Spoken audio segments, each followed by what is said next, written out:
Yeah, lots of tributes being laid here all morning. Mark, visits from the family, visits from close friends as well. There's a piece of cloth that's been hung on the fence next to where people are laying flowers and people are writing messages, of course, wishing rest in peace, talking how much they're going to miss.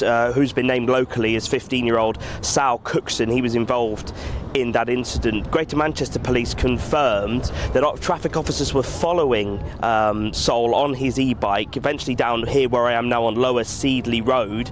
Then these bollards here is the furthest the police could follow him. It's then when Sol turned right, he collided with an ambulance. Now, we have had confirmation from the North West Ambulance Service that ambulance wasn't stationary, it was moving, it was on its way back to its ambulance station. But then after the collision, the paramedics within that ambulance got out and immediately attended to Sol and tried to treat his injuries. He was then taken to hospital, where unfortunately he did pass away. Now, a local resident here, Wesley Hainig, spoke to us a little bit earlier on. He witnessed the incident.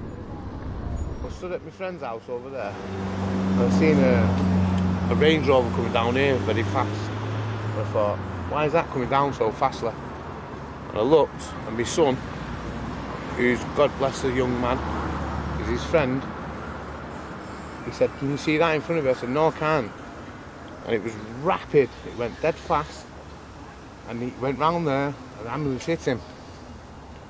Do you know what I mean? And I thought, boom, I heard the noise, you know what I mean?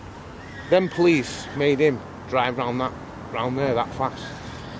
And I witnessed that, and I heard the noise, I knew there was something really bad, you know what I mean? Okay, yeah, my son was crying his eyes out. He's a good little friend.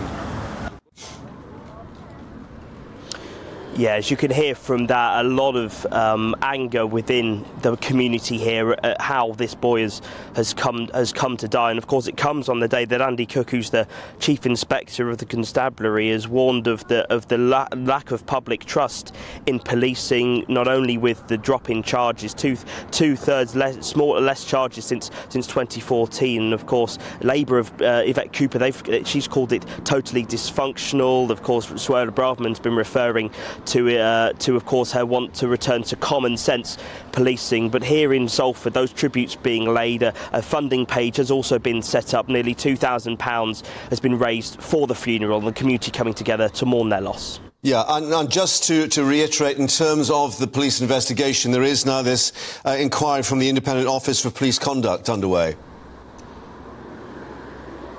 Yeah, the Greater Manchester Police did refer themselves to the Independent Office for Police Conduct. They have been here, as well as further up the streets here where the incident actually occurred, investigating, not only, of course, taking their own evidence, but also they will be keeping an eye on how the police proceedings after this incident and their own investigation takes place, to make sure that obviously there was no wrongdoing, and also, of course, to get proper answers, as much as the community want here, of why that police and those traffic officers were following what sounds to be quite closely the young boy.